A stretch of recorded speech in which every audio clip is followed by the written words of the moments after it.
So there's actually a lot of research out there by now looking at like the relationships between people's digital footprints and their personality traits. So I'm certainly not the first one to do that. So we know from, I guess, as early as 2013 that we can predict, for example, people's personality from their Facebook likes, from Twitter.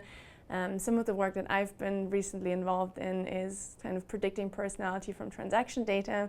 So really looking at what people spend on a day-to-day basis.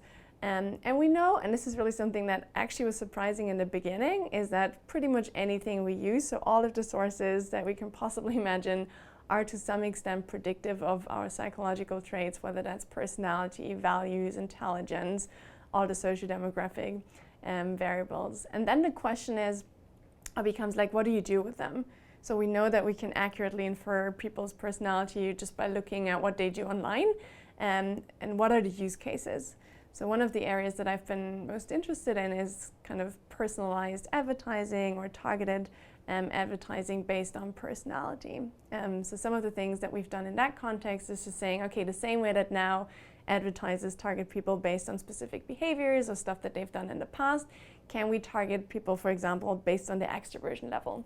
And then can we also influence their behavior by, for example, choosing specific products that are in line with their personality profile, or just by simply adapting the way that we communicate with people. So changing the message and making it more appealing to specific traits.